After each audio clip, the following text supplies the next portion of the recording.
Shalom Bapak Ibu dan saudara-saudariku sekalian dimanapun berada pada saat ini. Apa kabar bagi kita semuanya? Semoga damai sejahtera Tuhan, kasih sayang Tuhan tetap kita rasakan sampai pada saat ini. Karena memang sesungguhnya masih banyak kasih sayang Tuhan untuk kita. Sekarang kita akan mendengarkan firman-Nya. Mari kita berdoa. Kami datang ke hadirat-Mu ya Tuhan, membawa hati kami sebagaimana adanya dalam setiap situasinya pada saat ini. Karena kami tahu Tuhan adalah tempat kami untuk bersandar, untuk menyerahkan seluruh kehidupan kami dan hati kami di dalam segala situasi yang ada. Oleh karena itu ya Tuhan, kami mohon kekuatan-Mu ketika kami ingin mendengarkan firman-Mu, sehingga kami boleh mendengarkan firman ini, boleh memahaminya dan memakaikannya di dalam kehidupan kami setiap hari. Di dalam nama Yesus kami berdoa dan bersyukur. Amin.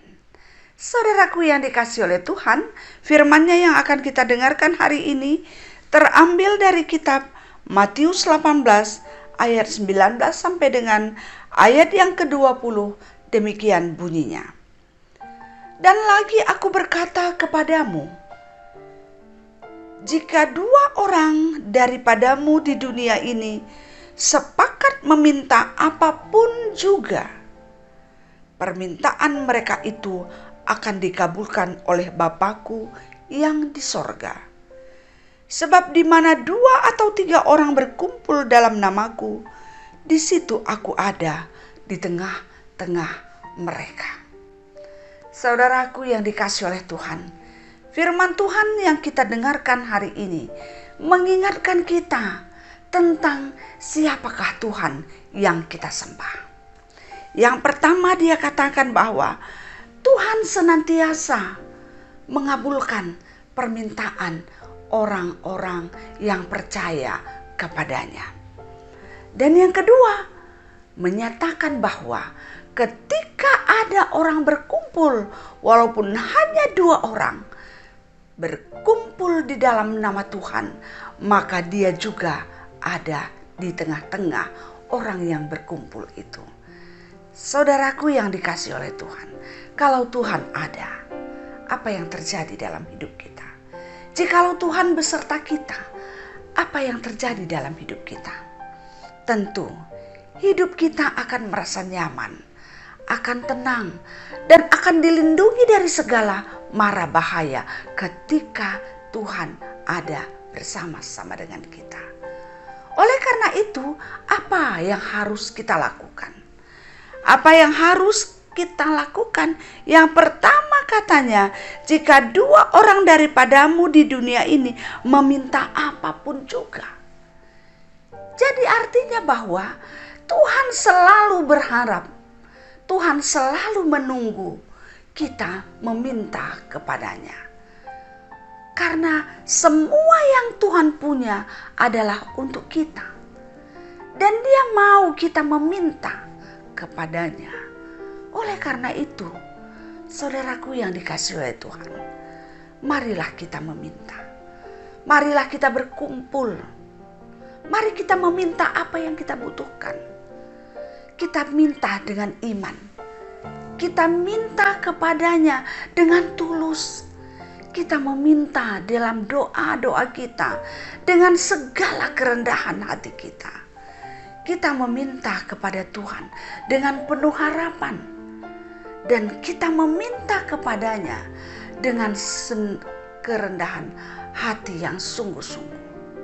Oleh karena itu, ketika kita meminta, Dia akan mendengarkan dan mengabulkannya. Seturut kehendaknya, sesuai dengan apa rencananya tentang hidup kita, maka Dia akan memberikan. Bahkan melebihi dari kemampuan kita meminta pun Dia bisa berikan kepada kita. Tapi memang Tuhan ingin kita selalu memanggil namanya untuk meminta kepada Dia. Kemudian apa tanggung jawab kita yang berikutnya? Kita harus setia di dalam persekutuan kita. Kalau di sini dia katakan 2 atau 3 orang berkumpul. Jadi Tuhan merindukan kita, Tuhan menginginkan kita selalu ada persekutuan. Persekutuan orang-orang percaya. Sehingga ketika kita berkumpul, walaupun hanya 2, 3 berkumpul di dalam namanya, maka dia ada di tengah-tengah kita. Saudaraku yang dikasihi oleh Tuhan, pada saat ini, sekarang kita tahu hampir atau lebih dari 1 tahun dalam masa pandemi COVID-19. Ada di antara kita, gereja-gereja kita memang sudah beribadah dengan offline. Kita langsung tatap muka. Tapi ada gereja-gereja yang masih belum langsung tatap muka. Apapun keadaan kita pada saat ini, yang Tuhan inginkan dari kita adalah mari kita bersukacita, bersukaria untuk berkumpul di dalam nama Tuhan. Karena ketika kita berkumpul di dalam Tuhan, maka dia ada di tengah-tengah kita. Jadi yang penting bagi kita sekarang adalah persekutuan itu. Tetaplah kita ingat persekutuan. Mungkin sudah terlalu lama kita tidak beribadah ke gereja. Dan akhirnya mungkin kita sudah senang dalam kondisi kita yang seperti ini. Mungkin di rumah kita sudah, karena sudah begitu banyak alat, banyak tempat, dan juga banyak sarana di YouTube untuk beribadah. Mungkin kita juga sudah selalu beribadah, tapi tidak bersama dengan yang lain. Mungkin hanya kita, tanpa anak, tanpa suami, tanpa istri, kita sendiri beribadah. Nah, Tuhan ingin, sekalipun kita masih beribadah di rumah, tapi Tuhan ingin kita berkumpul bersama keluarga kita. Oleh karena itu, ingatlah, ketika kita berkumpul, Tuhan ada di tengah-tengah kita. Ketika kita meminta dengan iman, maka Dia akan memberikan apa yang kita takutkan di dalam hidup. Jikalau ketika kita meminta, sehati sepikir kita meminta, walaupun itu hanya 2 orang, maka Tuhan akan memberikan. Jikalau kita berkumpul, walaupun hanya 2-3 orang, Tuhan hadir di tengah-tengah kita. Kalau kita mau melakukan semua ini, kita adalah salah satu atau sebagian dari orang yang berbahagia di dalam hidup. Oleh karena itu, saudaraku yang dikasihi oleh Tuhan, marilah kita satukan hati kita, tetap berdoa kepada Tuhan. Mintalah apa yang kita inginkan dan bersukacitalah, rindukanlah persekutuan dengan orang-orang yang percaya kepada Tuhan. Karena itu yang Tuhan harapkan, itu yang Tuhan inginkan dalam hidup kita. Dimuliakanlah nama Tuhan melalui persekutuan-persekutuan kita dan melalui doa-doa kita kepadanya. Amin. Kita berdoa. Terima kasih untuk firman yang sudah kami dengarkan pada saat ini ya Tuhan. Kami bersyukur karena Tuhan mengingatkan kami. Kalau Tuhan mendengarkan doa-doa kami.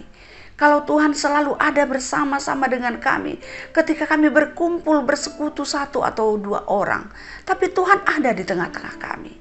Oleh karena itu ajari kami Tuhan untuk boleh sehati sepikir selalu berdoa dengan iman kepada Tuhan. Sehingga kami percaya Tuhan akan memberikan yang terbaik dalam hidup kami. Dan ketika kami berkumpul, Tuhan ada di tengah-tengah kami. Kami akan aman. Kami akan merasa nyaman, kami akan tenang dan bahagia karena Tuhan beserta kami. Terima kasih untuk janji yang Tuhan berikan. Terima kasih karena Tuhan sudah menuntun, membimbing kami untuk mengetahui apa yang harus kami lakukan dalam hidup kami. Oleh karena itu ya Tuhan, berkatilah. Nyatakanlah kasih-Mu kepada kami. Berkatilah kami. Dan pada saat ini juga kami berdoa kepada-Mu. Ampunilah kami akan segala salah dan dosa kami. Maafkanlah kami Tuhan, karena kami sering sekali berbuat salah kepadamu. Ampuni kami, sehingga kami layak untuk berdoa, untuk menerima berkat Tuhan di dalam kehidupan kami. Kami berdoa pada saat ini, untuk semua kami yang mendengarkan firman ini, yang dengan rendah hati memohon kepada Tuhan. Berikanlah kepada kami semuanya kesehatan. Tuhan, jauhkanlah penyakit yang ada dalam diri kami. Mungkin itu kami rasakan ataupun tidak. Dan Tuhan juga berkati pekerjaan dan usaha kami. Sehingga pekerjaan kecil apapun yang kami lakukan, ketika Tuhan memberkatinya, akan mencukupi seluruh kebutuhan kehidupan kami. Bahkan lebih dari itu, kami boleh berbagi kepada orang lain. Dan juga kami berdoa pada saat ini ya Tuhan. Berkatilah seluruh anak-anak kami. Anak-anak kami yang pada saat ini berjuang untuk pendidikannya, untuk pekerjaannya, untuk teman hidupnya. Tuhan berkenan campur tangan dalam proses kehidupan anak-anak kami. Karena kami percaya di dalam Tuhan semuanya akan menjadi indah. Kami rindu ya Tuhan atas anugerah dan pertolongan Tuhan.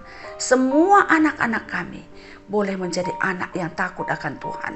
Dan boleh Tuhan pakai sehingga dia berguna di tengah-tengah dunia ini. Berguna di tengah-tengah bangsa kami. Berguna di tengah-tengah gereja kami. Dan menjadi kebanggaan kami. Semuanya sebagai orang tua atau sebagai keluarga. Terima kasih ya Tuhan. Kami juga berdoa pada saat ini. Untuk orang-orang yang sedang sakit ataupun dalam pemulihan kesehatannya, yaitu Nande Ica Buru Sembiring, Bapak Artania Pelawi sakit stroke, dan juga Ibu Erlindawati Buru Tarigan yang sakit stroke. Juga saudara kami Vikaris April yang pada saat ini dalam pemulihan kesehatannya akibat virus corona, dan juga orang tua dari saudara kami Albert dan juga Logos. Tuhan, kami mohon kepadamu, sentuhlah kehidupan mereka pada saat ini. Jamahlah dia dimanapun dia berada. Jauhkanlah penyakit yang ada dalam dirinya. Fungsikanlah semua bagian tubuhnya yang sudah lemah. Supaya Tuhan, mereka boleh mendapatkan kesehatan. Karena tanpa Tuhan kami percaya, sulit bagi saudara kami ini untuk mendapatkan kesehatan. Tapi dengan iman percaya kami kepada Tuhan, kami yakin mereka boleh dipulihkan dari segala sakit penyakitnya. Dan juga naras kami yang pada saat ini terbaring di rumah sakit Adam Malik. Tuhan berkati. Tuhan berkati Naras Pintalit Berutarigan. Sembuhkan dia, kuatkan dia. Dan berkatilah pendeta kami dan semua keluarga yang mungkin pada saat ini merasa was-was, cemas karena penyakit yang diderita oleh Naras. Tuhan yakinkan mereka akan pertolongan dan kesembuhan yang datangnya dari Tuhan. Terima kasih ya Tuhan. Kami juga berdoa pada saat ini untuk keluarga-keluarga yang masih menantikan pertolongan Tuhan melalui anugerah Tuhan. Anak untuk dia besarkan, dia pelihara menjadi anak yang takut akan Tuhan. Yaitu keluarga Ilayasina dan juga keluarga Albert Para Kencana Sembiring. Tuhan sentuh mereka. Jauhkan semua yang menjadi penghalang bagi mereka untuk mendapatkan anak. Tuhan, kami percaya Tuhan adalah sumber kehidupan. Jikalau Tuhan mau memberikan kehidupan baru di tengah-tengah rahim ibu, di tengah-tengah keluarga ini, kami percaya semua bisa terjadi. Oleh karena itu ya Tuhan, dengarkanlah doa kami, kabulkanlah permintaan kami. Dan juga kami berdoa untuk semua saudara-saudara kami, orang tua kami yang sudah lansia, berkati mereka ya Tuhan. Dalam fisik mereka yang sudah lemah, di dalam usia yang sudah begitu lanjut, Tuhan berikan semangat, kekuatan, iman yang teguh, sehingga mereka bisa tetap merasakan bagaimana besarnya kasih sayang Tuhan, pemelihara Tuhan dalam hidupnya. Begitu juga kami berdoa untuk keluarga saudara kekasih kami Sahken Sembiring yang pada saat ini mengalami guncangan. Tuhan, kami mohon kiranya Tuhan meredakan guncangan yang ada sehingga keluarga ini bisa menjadi keluarga yang harmonis. Satukan cinta kasih mereka, satukan hati mereka antara suami dan istri untuk boleh sepakat meneruskan kehidupan di dalam rumah tangganya, mendampingi anak-anak yang masih kecil, sehingga melalui kebersamaan orang tua, anak-anak juga boleh merasakan bagaimana indahnya hidup di dalam kekeluargaan. Terima kasih ya Tuhan, inilah harapan kami. Hari ini kami serahkan seluruh kehidupan kami ke dalam tangan Tuhan. Hari ini boleh menjadi hari yang penuh sukacita, mulai dari pagi sampai tiba malam. Inilah harapan kami serahkan hidup kami di dalam nama Yesus Tuhan kami. Amin. Demikianlah firman Tuhan dan doa yang sudah kita sampaikan. Kiranya damai sejahtera yang datangnya dari Tuhan, yang melampaui segala akal dan pikiran kamu, akan menyertai kamu dari sekarang sampai selama-lamanya. Amin. Salam sehat, tetap semangat. Tuhan memberkati kita semuanya. Amin. Terima kasih.